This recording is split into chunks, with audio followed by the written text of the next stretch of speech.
All right, good afternoon to those of us who are here. Thank you so much for being on time.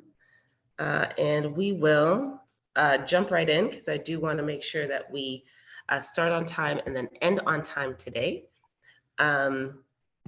So you can feel free.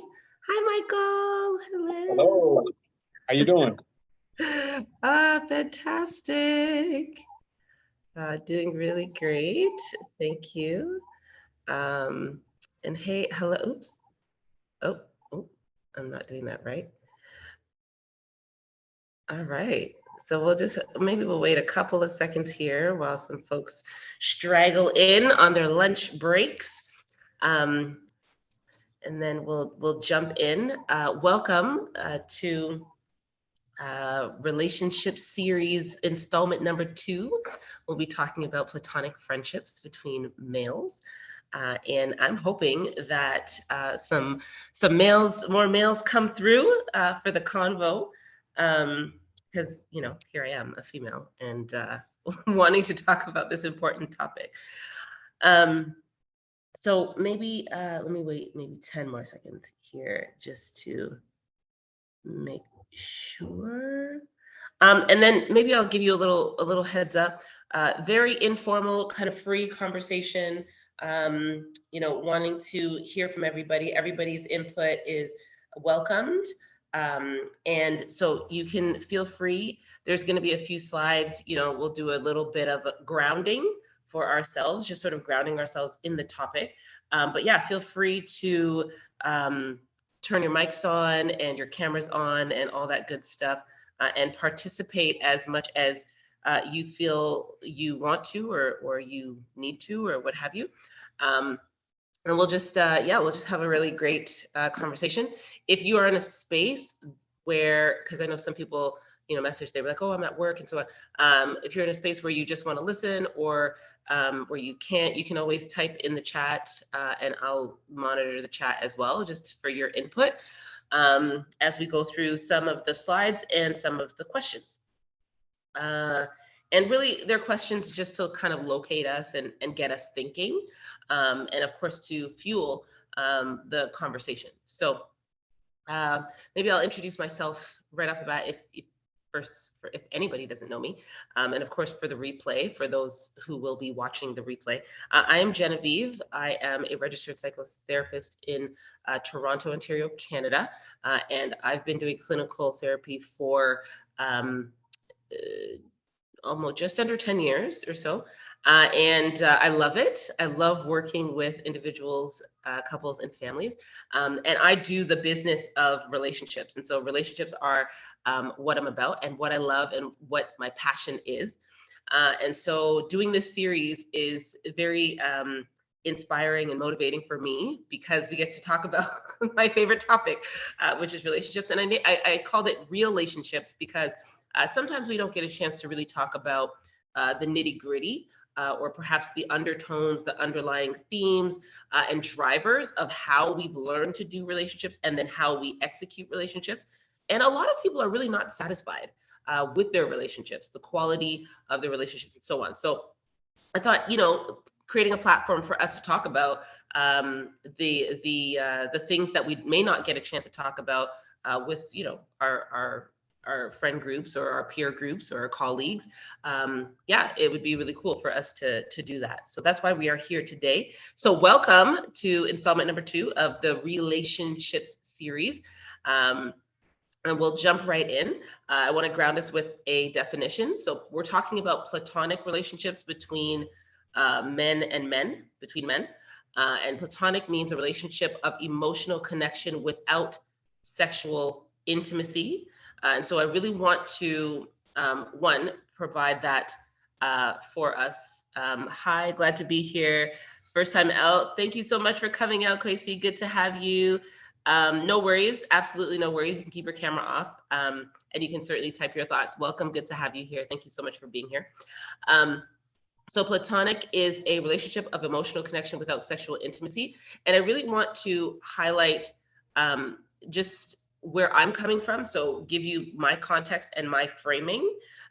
for, of course, those who may be coming from a different perspective or point of view. So my frame, hi, I'm an Afro-Caribbean female, cisgendered, for those of you who use the terminology, heteronormative, heterosocial, Western born. So I was born in Canada, born in Toronto. So, you know, patriarchal, capitalistic, Eurocentric, middle class. And so I'm coming at this conversation from my perspective. And so I'm inviting and welcoming the perspectives of others because one, I think it's valuable for us to all have the conversation, but also I want to learn about other people's stories and about other people's experiences. But I want to sort of locate myself in this conversation as well, and let you guys know where I'm coming from. Okay. So quick overview of what we'll be talking about. We'll be looking at some constructs of friendships, some interesting findings, just a few statistics that I thought were cool as I did my own research, some barriers and some benefits, and then we'll look at a personal challenge that we can take with us. We'll talk about next week just a tiny bit at the end, and then we'll ask and answer questions as we see fit. All right, so here is a clip that I thought would be really interesting for us to watch. I don't know if anybody watches Saturday Night Live, but I'll play it for us and hopefully you guys can hear and see if you are able to watch. But yeah, very cool clip here. Let me see. According to studies, many men say they have no close friendships. Sorry, someone's saying they can't see the video. Hold on. Okay.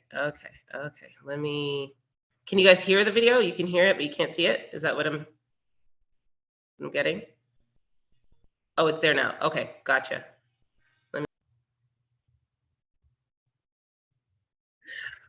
All right, so I wanted us to take in just that little video and sort of, you know, obviously Saturday Night Live does spoofs, and it's supposed to be comedic and satirical. But there were a couple of quotes in there that are very much in line with our Western social constructs of masculinity, of male friendships, and of how males are taught to value friendships and go about cultivating them.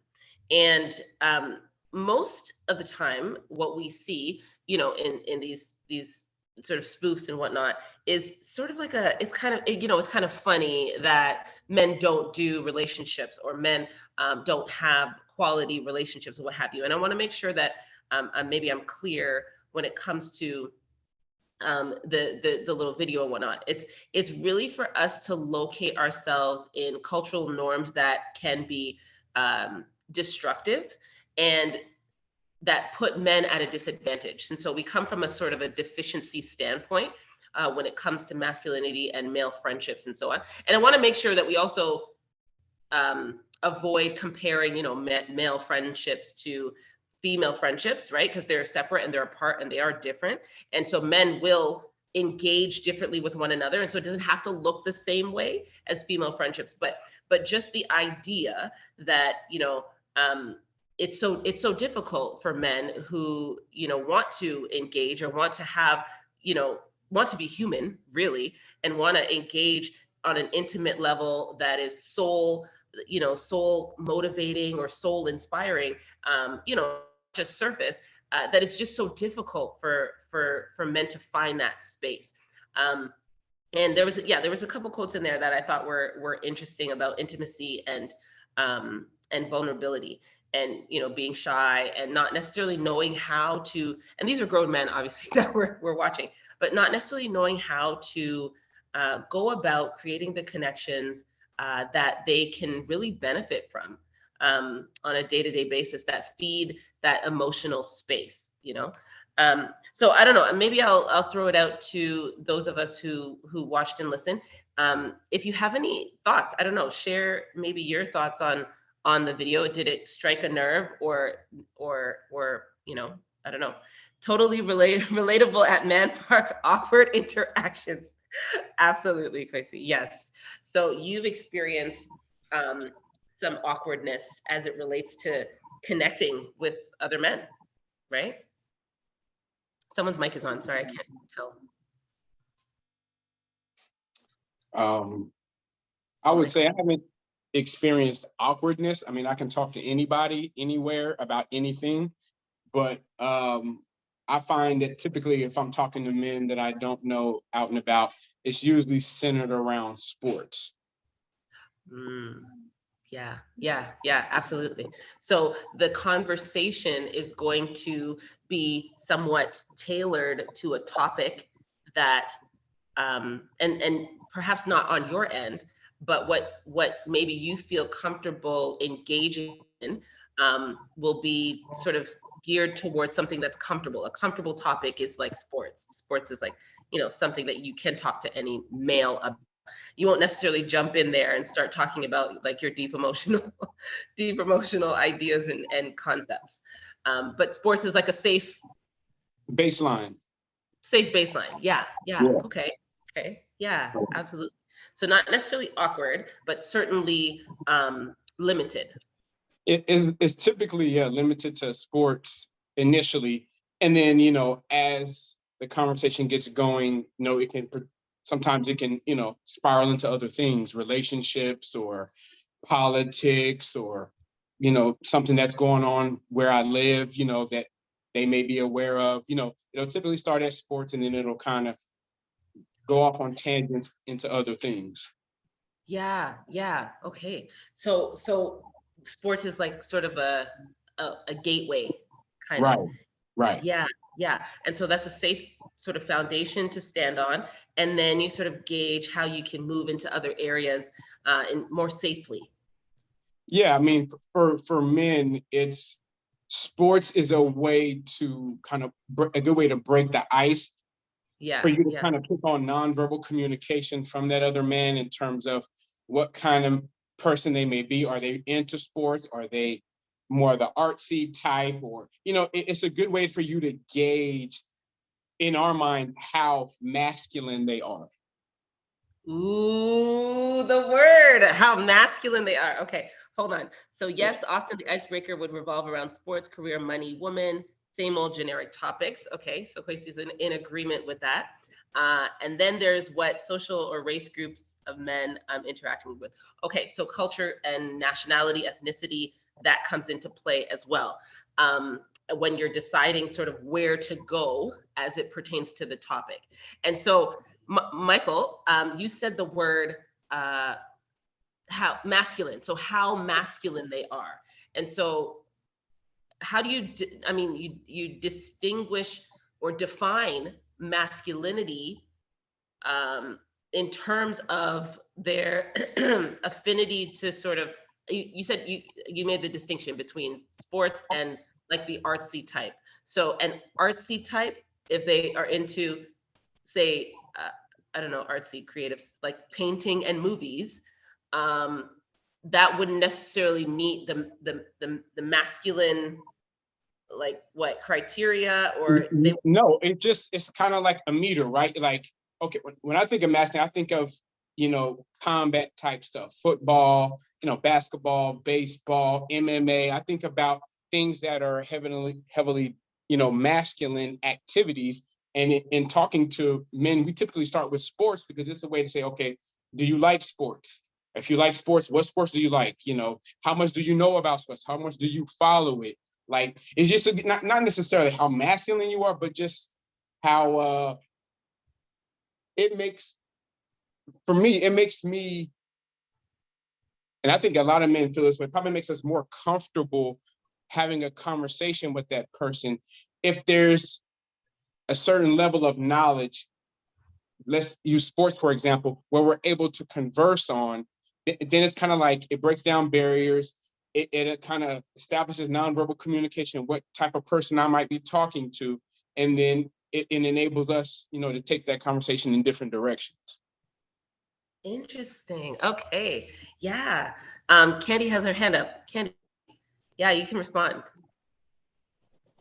Okay, so clearly I'm not a man, but I've observed plenty. Hi, Mike. Hey,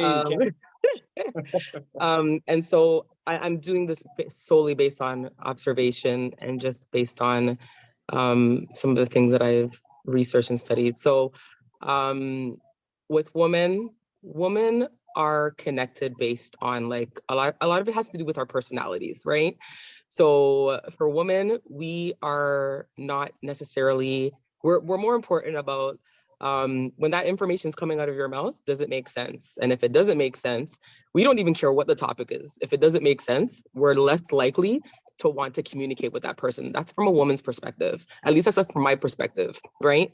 Now for men, because of the way men have been structured to think in society, I find that men connect based on preferences, which is very surface based. But I also find it very problematic, and this is just my preference, because then the authenticity of the relationships is centered around your preferences and what you like versus who you actually might be. And that's why I struggle with that. And so even though I understand why men connect the way they do, whether it be sports or masculinity, I find, or any of the things that they like, I find that there's now this gap in being able to understand the authenticity of the person that you're speaking with. And this is when I'm visualizing conversations between men, is because it's like they're always looking for that one up. Like if I say I like baseball, I'm going to choose the next best sport that might be more contact than baseball, or I'm choosing something else that might make me seem more masculine to you so that you accept me also as a man who I can actually have a conversation with, versus say for maybe the gay population, it may not look like that. But however, that's what I've observed, is that it's a very competitive type of interaction, at least in the beginning. And I'm not sure at what point it becomes now, well, you know what, I need to get you to know you as a man, and you need to get to know me as a man. And so I find that the interactions between men, at least in the very beginning, are very surface based. And then it leads to a lot of, it just leads to a gap in understanding who the person authentically is. And it leaves a lot of room for just, I don't know, presenting a lie and being able to follow through with that lie if a lot of the conversations are only based on likes and dislikes versus actually who you are. Yeah. So Yeah. you brought up some good points there. I don't know, Mike, did you want to respond or? No, I would just say that men naturally, I think in terms of how we're raised and then how we're socialized and then how we move in the world, I think it's, most men aren't raised to be vulnerable. Most men aren't raised to tell their business. Most men are raised to kind of keep things to their, to ourselves. We may tell a really close, homeboy of ours that we've known for a long time, and we've maybe gone through different things in life together, where I was a part of his life and he went through some things, and he was a part of my life and I went through some things. And so that makes us much more transparent with each other. But that takes men time to get there. Whereas women are much more social creatures, and much more feelings and emotionally based. And so women don't really have that problem. I shouldn't say problem, don't really have that, I don't think too much about that when they're interacting with other women. Whereas men, we do, because, we don't, you don't go off just telling a man, somebody I just met in the first week or first couple of weeks, and when I first start talking to them about my personal business, things I'm going through or things that I've been through, we're just really just trying to establish a baseline, a level of comfort. Is this somebody that I can talk to? Is this somebody that's kind of more well-rounded and well-versed? Or is this somebody that's very myopic in how they think and how they live? Do they travel? What kind of career do they have? All these different things, that come together to create the person is what I'm looking for. I'm trying to find commonalities, right? Things that we can talk about, things that I've been exposed to and you've been exposed to, and so you have a frame of reference and we can talk about it. what I find is a lot of guys, just generally speaking, you know, are very limited in terms of what they can talk about confidently. Mm. And so I'll jump in with that comment. Like when you say it's difficult or limited in terms of what males can talk about, we don't have any shortage of capacity when it comes to talking about the self.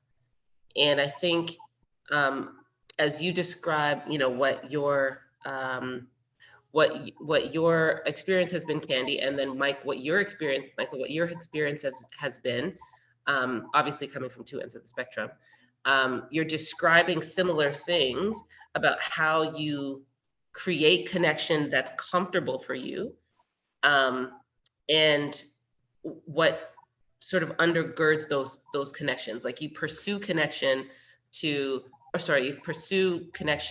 yes, by finding commonalities, common ground, comfort, and then that can lead to more intimacy or transparency, or sort of after the fact, sort of that more, you know, sort of close connection if you feel comfortable enough after you've gotten through like the surface stuff. It's like, you know, the onion, peeling back the layers really slowly until, you know, you feel most comfortable at the core kind of thing. I'm right. hearing, you know, yeah, sort of something like that. But this is the thing when we recognize, hold on, I'm going to go to the chat. Women are definitely socialized differently. Yes. Kwesi's adding to Candy's observation that men often engage in topics that are deemed masculine, and we have goals for socializing similar to networking, not often starting conversations with intention to build emotional bonds, hence men being socialized at a great disadvantage. And yes, Candy, I agree with that. Mind you, in those initial interactions can lead to deeper building eventually. Yes, Kwesi. So that's what Michael is saying. And I think part of, and especially as women, part of what we experience and see is, you know, our beautiful bonds and whatnot, and how much value we get from that. And then the maladaptive ideas about how male friendship should be formed and what it should be based on, and what makes it unappealing or less valued or less pursued. And I mean, this was similar to me. And I have this slide up here saying, how did you learn friendship with men? Because I mean, I learned friendship with men watching my dad. You know, I grew up with a brother, an older brother, and a strong African father. And he, sorry, he was with his friends. You know, he pursued friendships, you know, with his people. He had his group, his club. You know, they got together, they laughed, they talked, they yelled, they cried. You know, they did all the do's. And so my vision of male friendship and male bonding very much located in collectivist culture, which is, he's West African, and that being very different than how I find my brother, who was born in Toronto, was socialized. So he was socialized very much in what I would label now, you know, some of these more surface, with these more surface messages, like don't trust too many people, don't share your business, you know, sort of that standoffish, sort of maybe closed off working definition of friendship. We connect on the surface, but not any deeper. And men are logical and not emotional, and men aren't supposed to be, you know, vulnerable. And those ideas, those thoughts are very scary for men. And obviously we know men are emotional. We know we're human beings and we're emotional beings. But the idea is that the intimacy or the emotionality or the vulnerability called for in you know, more close relationships is discouraged with men and encouraged with women, right? And again, not to compare the two, because again, they're different. But even in just looking at what it produces at the end of the day, right?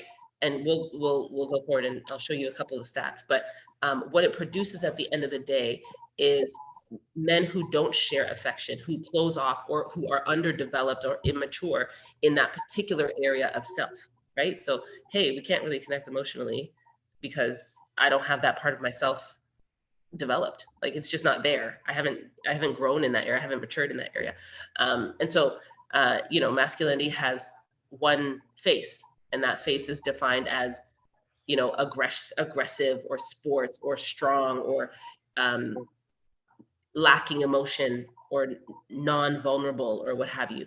And so, you know, and even when I saw my dad interact with my brother, you know, very like commanding, very instructive, very directive, and quite unhuman when I look back at it. But you know, when I think of that, I think, oh well, you know, that does him a disservice because he doesn't get to enjoy, you know, some of the benefits of being more balanced in socialization, especially when it comes to creating friendships. But yeah, I don't know, what were your first models? What your models or your definitions of friendship looking back? I don't know if you guys have any sort of stories. I can tell where Michael is leaning in terms of you know, how to build friendship. But yeah, I don't know. What do you guys think? I would say, you know, growing up, you're in elementary, middle school, high school, college. I think I thought a lot of male friendships were developed and cultivated there because of proximity, right? Yeah. But the moment, you know, that speaking for me, like me and my friends, we graduated from college, you know, 20 years ago. And everybody started living their lives, careers, getting married, having children, moving away. When they started, as we call it now, adulting, you know, those relationships, they're still there, but they're peripheral. Yeah. You know, and you know, we'll call each other still, but it's every now and then. We'll see each other, but it's typically for homecoming. You know, so it's like it's down to like one or two big events that brings us all together once every year. Or you know, if we're going to be in each other's city, then we'll call like, hey man, you know, I'm going to be in DC, I'm going to be here, I'm going to be there, let's get together. You know, but for the most part, I mean, the moment we start adulting after college, you know, a lot of those relationships, they just naturally just kind of drift apart because you don't have that proximity anymore. You know, you have your own life, you're in a bubble, and you're out here, you know, just trying to live life and do what you got to do to live. Yeah, absolutely. And that makes, you know, perfect sense. With the absence of these environments that really do foster closeness, then men will likely choose to or feel more inclined to um, sort of deal with what's present in their lives, as opposed to making sure that they pursue, you know, consistent connection with some of these relationships that they've established. And, you know, and we're talking about, we're talking about now, but even if we look at, you know, throughout history and sort of the history of platonic relationships across time and across nations, you know, we've gone through the Renaissance and the Enlightenment and the Romantic Age. We've gone through the Industrial Revolution, and we've seen how, you know, being in community, in close connection with people, whether in proximity, you know, whether you're going to the grocery store every day, you're seeing the same person, or you guys all in the village in the community go to the same church, and you know, there's a lot more closeness and willingness to share, to really share on a deeper level, like on a soul level, because you're going through things with people. And that's somewhat mimicked in school, right? You're going to school every day, you're in college, you're in the dorm, you all live together, you might have roommates, but you guys are all living and doing life together. And that really fosters, you know, that closeness. You know, we have not sororities, what are the guys ones called? Fraternities. We have fraternities and we have lodges and things like that, that really are geared towards you know, male bonding, you know, and even now, I think probably the only environment that we find that is maybe the military now, because men are like in life and death situations, and it's like really hardcore. And so it really does foster like, hey, all the chips are down, there's no what Candy was talking about, there's no masking, there's no competition. It's here, we're out here living and dying together, no man left behind type of thing. And so there's an immediate sense of like belonging and solidarity, and we connect on a soul level like right away, and we don't have to go through some of that surface conversation. And I think that's a very unique environment, of course. But even just looking at how relationships change and are valued after, say, you graduate from college or from university or what have you, and where some of the attention goes, right? It goes into, like you said, Michael, adulting. But yeah, just maybe even just thinking, and I'll read the next slide and then some statistics, but even just thinking about that, and wondering like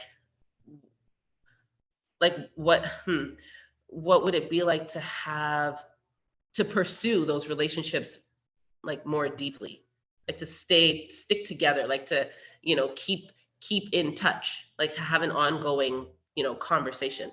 Yeah, even just like sort of thinking about that. I came across this term in my research that I thought would be, interesting to share. It's called malienation, and it's kind of like alienation, but it's malienation. And it says the avoidance in fostering same-sex friendships, especially those who sunk deeper into their couches of romantic, parental, or professional commitment. So, Michael, this is what you're talking about when you share after school and college and whatnot. You get involved, you get married, you're having kids, you're adulting, right? And so you're sinking deeper into your romantic responsibilities, into your parental responsibilities, into your professional commitments. And so even if you do desire those close friendships, they often, it says they often loathe or feel ashamed by this want.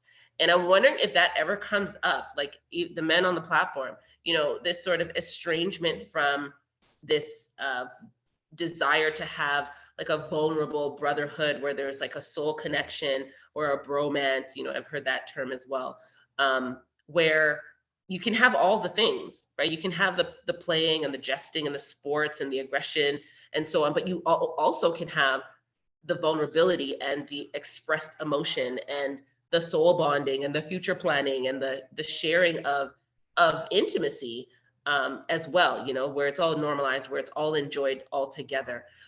So I'm wondering about the loathing and the like the shame part. Like if you guys have ever felt maybe less masculine or afraid of like pursuing that deeper bond and intimacy with other men in a very non-sexual way. So we're talking about like platonic relationship. And I wonder if you guys ever feel that, like you're like, oh yeah, I really want that, but it's like this like weird, Western like homophobia kind of thing. Like I wonder if you guys have ever felt that.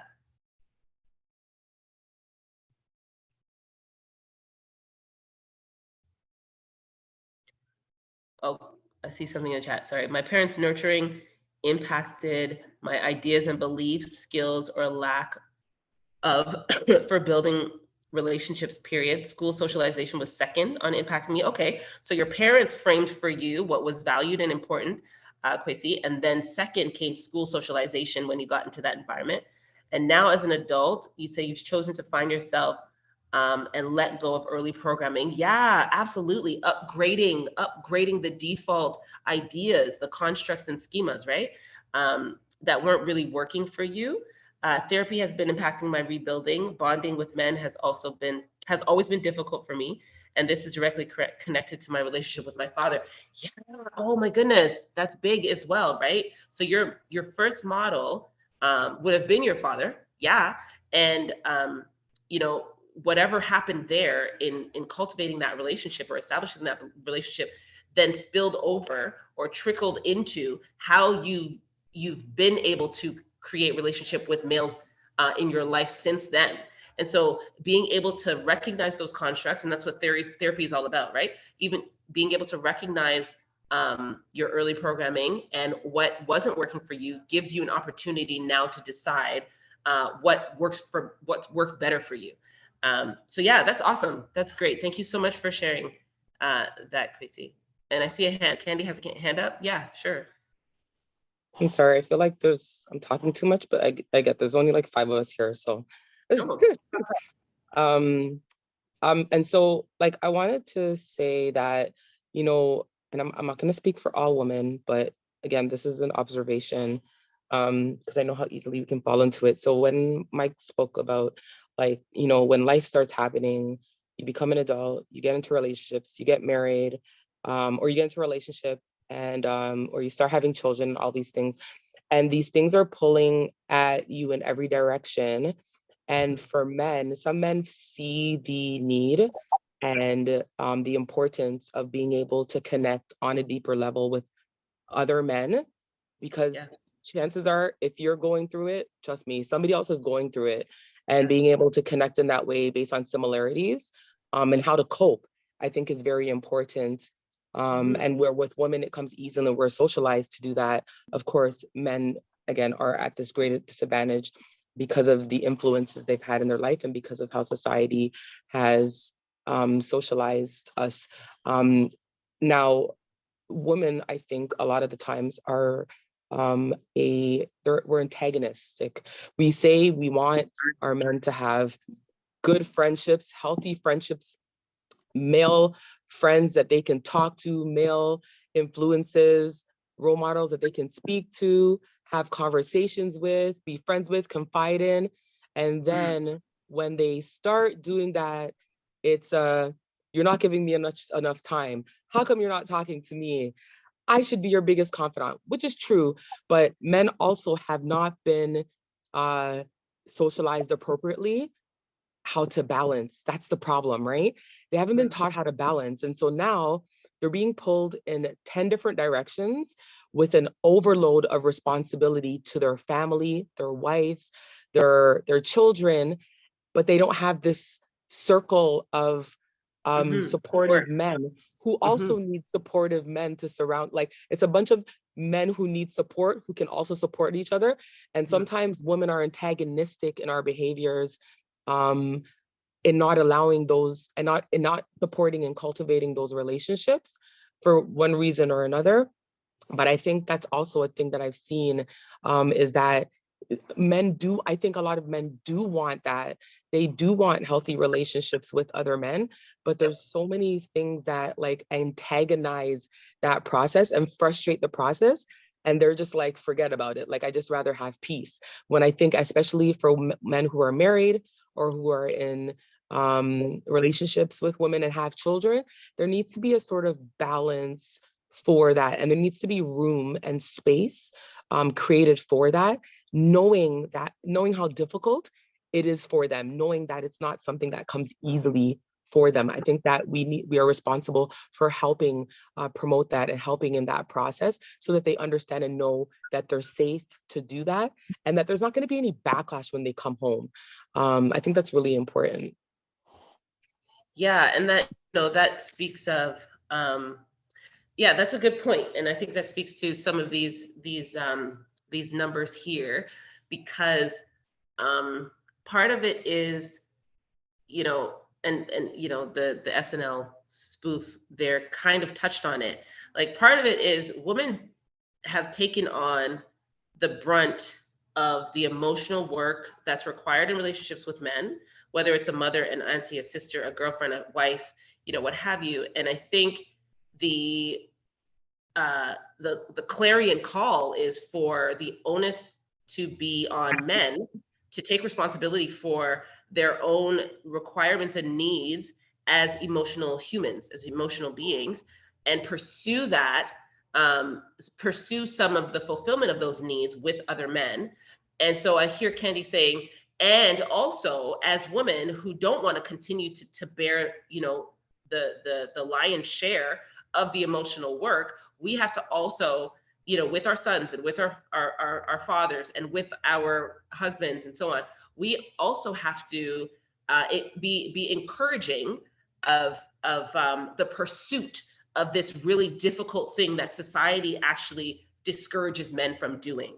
And so, yeah, I totally agree, Kenny. And yeah, absolutely. Kwesi agrees as well, right? United effort in seeing the need and supporting it and not supporting a result. Yeah, so for sure. And I think part of what fuels the encouragement of the pursuit of this even more from both men and women can be some of these statistics that are very real, right? So these are American statistics that can also relate to Canada. Nearly 1/3 of all American men were members of some fraternal organization at the end of the 19th century. And that speaks volumes, right? Because now that's not the case. And in these fraternal societies, they're like lodges and things like that. Men would bond, they would connect, they would help each other to become better men. And that has been lost in a lot of ways today. It says men account for 80% of completed suicides, for which one of the leading contributing factors is loneliness. So male loneliness is actually a leading cause of men's health issues as well, including like heart disease, obesity, depression, anxiety, all the things. And so there's a direct impact to our mental and physical health, to men's mental and physical health, when they don't create bonds with other men. Okay. And then 27% of men in 2021 said that they had at least 6 close friends compared to 55% in 1990. So we're seeing a pretty distinct shift over the last 3 decades as it pertains to men and how they are engaged in male bonding and friendship. Okay, and I know there are many factors for sure, and social media, the introduction of social media has been one of those factors as well. I think I heard a quote the other day saying we have all these ways of connecting, but we connect less, or something like that. And I was like, yeah, that's so true. But I think what these statistics speak of is this real like crisis of closeness, or like this friendship recession that men are experiencing. And where do men and how do men get to the place where they can sort of fill their buckets of belonging, so to speak? Like, how do they get that and or more of that? How do we challenge some of these ideas, some of these constructs about men and about socialization, what's appropriate, what's not appropriate, and really pursue this thing that can be so helpful to our health and to our well-being and to our lives. And I say our because I'm an ally here when it comes to seeing male bonds differently. I'm obviously not a male, but I want and I desire for male friendship and the power of real male friendship to be something that we think really seriously about, both as men and women, right? So yeah, that's sort of maybe a point to think about. I don't know if you guys have any comments or anything about that. You're welcome, Tracy. I'm forever an ally in healthy relationships between people. Okay, so I want to play this video real quick. I'm going to play like 1 minute of it because Trevor Noah is amazing. I love him, and I think one day if I ever get to sit down with him, I will just ask him about his life, because I mean he's written a book. I think it was Born a Crime. Anyway, he's just an incredible mind, and I wanted to know his take on male bonding and friendship. And so I looked him up, and I was like, I'm looking through all the videos and trying to figure out where he's talked about it in his comedic sketches or on his show or what have you. But he actually talks about it in this interview that he has with his friend. And I wanted to play just like 1 minute of it for us and just listen to what he says about himself and his own male friendships. Like, just incredible. Hold on, I have to fast With forward. you, I see the one thing, a thread that I've heard in Oops, sorry. you, which I really appreciated, is like literally 3 times you've responded. You've said, my friends, I was talking to my friend. Like this person talks a lot to their friends. Yeah. Which is really beautiful because you're thinking, wow, like you're a busy person, you're back to back. I mean, I remember I think we were both speaking at the Sharjah Book Festival. You landed one night, I messaged you, I said, Trevor, let's do breakfast. You're like, dude, I Sorry. leave. How do I do this? I was there for 8 hours. Yeah. You were there for like 6 or 4. Yeah. And I was like, Sorry, guys. I'm trying to get it to the time that I need it, and it's not fast forwarding for me. No, no, no.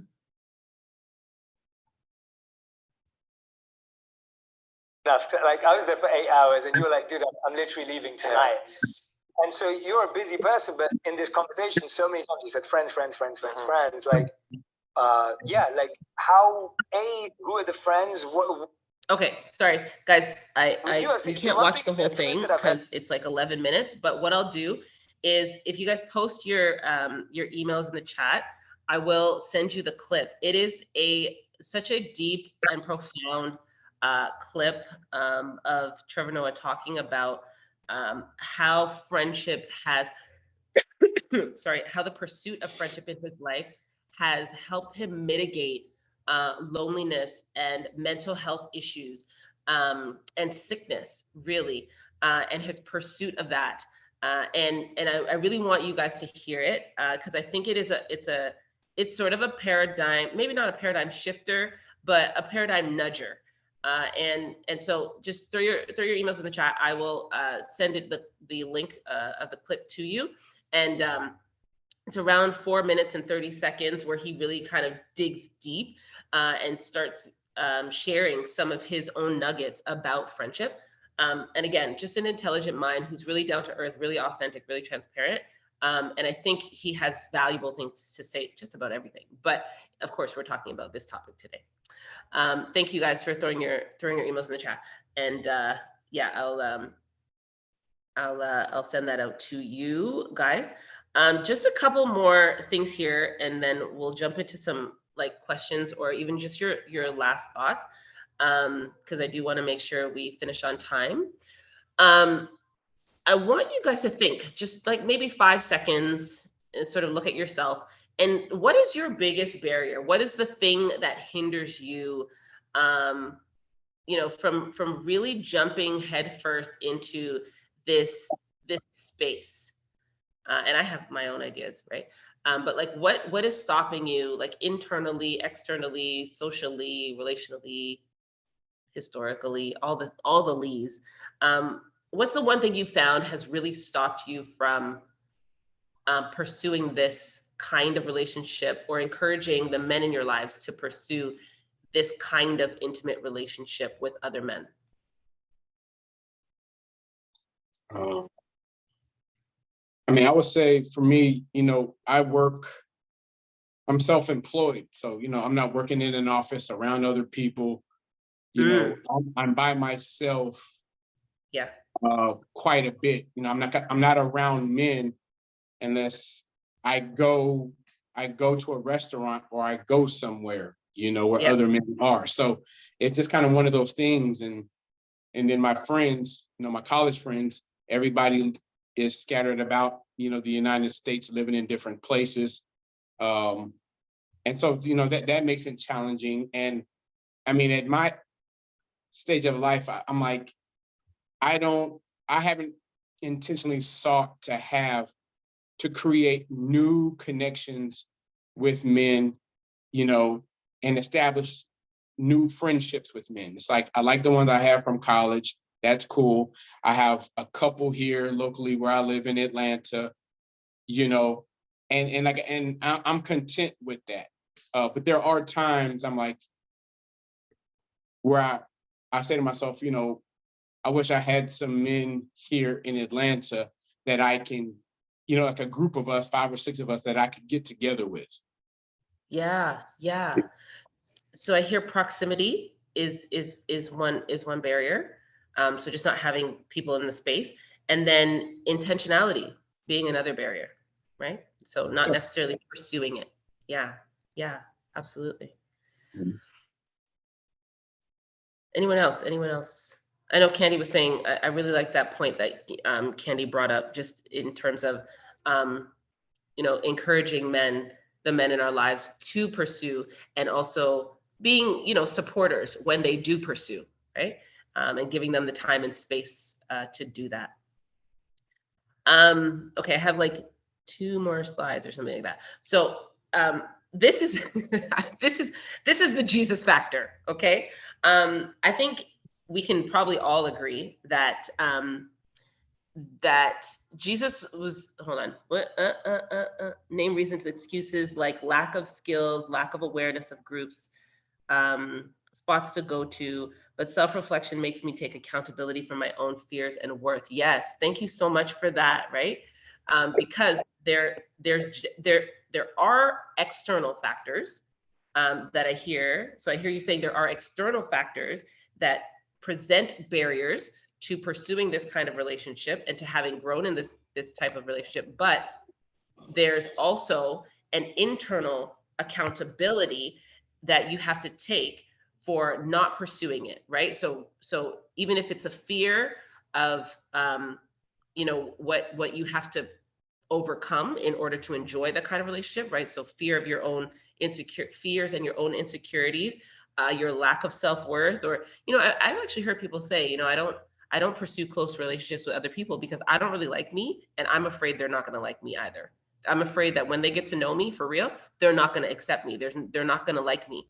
And so that's a real fear that has to do with our own insecurities and our own views of ourselves, right? And so dealing with the internal stuff while also recognizing that there's need to address the external stuff, like what Mike was saying, proximity, and so on. So thank you for that input, Crazy. So this is, and I'll be mindful of the time here. This is the Jesus factor. So I was thinking about how throughout history, men and women, great and small, have acknowledged Jesus as a great man, a wise man, a prophet, a savior, God, all the things. I think everybody agrees, even if they don't necessarily see Jesus as savior or God, or they don't necessarily believe in the resurrection or what have you. I think everybody across the board, religious, political, so on, recognizes Jesus as like one of the greatest men that ever lived, or the greatest man that has ever lived, or God that lived and died, all of the things. But the framing here is for men and for how he modeled relationship with other men. And I thought of it as I was actually talking with a friend this morning, and I was like, yo, Jesus was like the greatest life coach that ever lived. He taught us how to do life well, like in the best way. And Jesus had 12 really great friends. Like he had 12 disciples that he did life with. He ate with them, he traveled with them, he prayed with them. They were his tribe, okay? And they literally died for him. Like he died for them, they died for him. Like they were like life in, like this is like the military, but like 10x. Like this was like nth level military vibe over here. And so when I think of that, I think like that model in and of itself shows us, and there will, and I was saying this morning, I was saying there will never be a generation that doesn't know Jesus and the disciples. There will never be, like never in history will there be like, oh, we don't know, like there's no such thing as there, like the story, the ideas, the concepts, the person, the man, the teachings have stood the test of time since he got here and since he changed the world with these 12 men. And I'm thinking to myself, like, Jesus rolled up 12 dudes and they were like, bosom buddies, whatever, and changed the entire world. And so I think of that as like, whoa, what could men do if they got together and like did life together the way that Jesus did with the disciples, like having one mind, one vision, like purpose and all this stuff? Like, what would it be like, in the earth? And I just see so much fracturing of that idea when it comes to like men. Men, they're like so much like infidelity, so much like abuse in families, so much violence, so much like gangs, so much incarceration. Like men are like under attack, like in our society. Like there's so much that comes against men and tries to keep them separated and isolated and alone and all the things, and underdeveloped and immature emotionally and spiritually. And I just think to myself, like, how much of a disservice it is, or perhaps men do to themselves, and perhaps maybe we do as women, when we don't, really encourage and facilitate some of these like connections and bonds that men can have that can literally change the world. And so I say that from obviously my framework, my perspective, thinking and also encouraging like men to pursue these relationships as something that's viable and life altering, not just like life giving, because you're going to be healthier and better and happier, but also like when it comes to like purpose, right? Another man can draw purpose out of you. Another man can draw destiny out of you. Another man can, bond and link arms with you to literally transform, other people's lives, including your own. Like that's the Jesus factor. I wonder what you guys think. I want to know what you guys think really quickly. And I know we're out of time, and I'm going to let you guys go in 2 minutes. But anybody have any final thoughts? Any thoughts on the Jesus factor, or maybe anything else, or any questions that you want to throw out there as we close for today?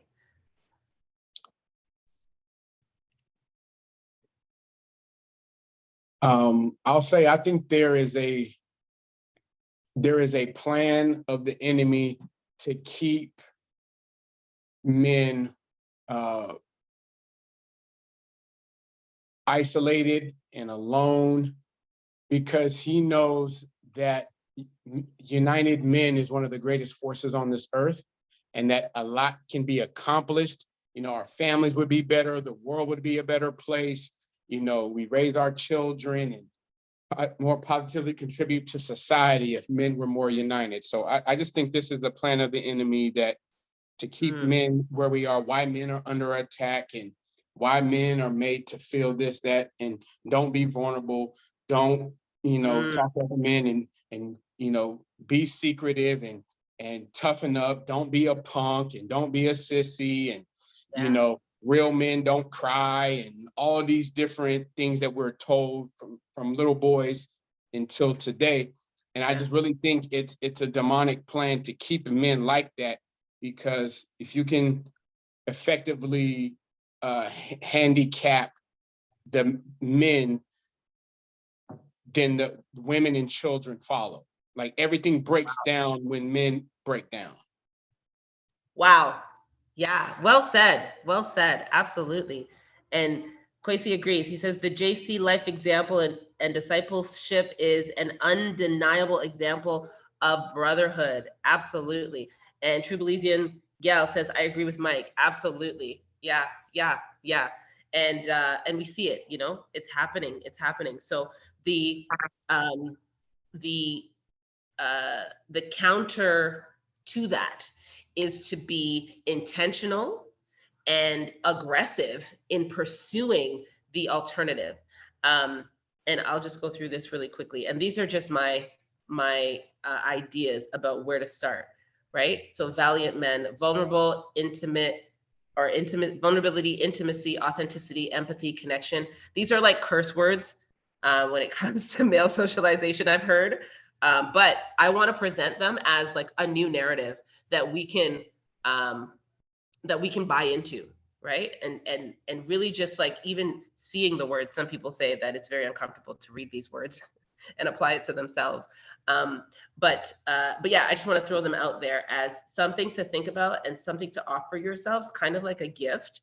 And somewhat of my own personal challenge to you to reflect and to do some introspective work as it pertains to this topic, and share with others when you consider male friendships and viewing male friendships as something that's worth pursuing.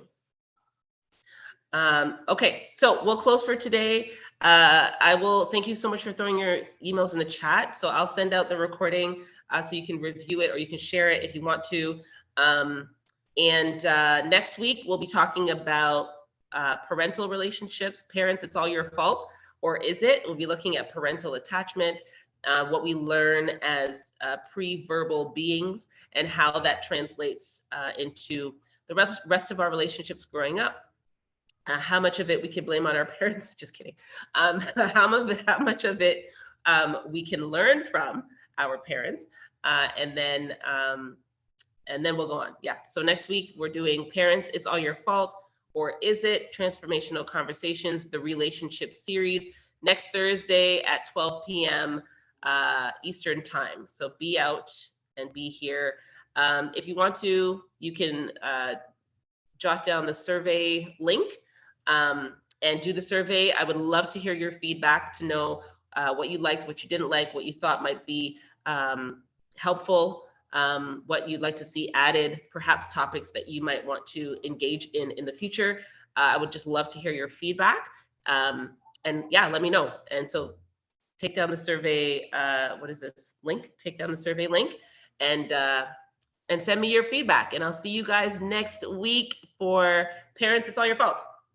Thank you guys so much for being here, and have a great rest of the day, and enjoy, and a great weekend. Take care, guys. Thank you.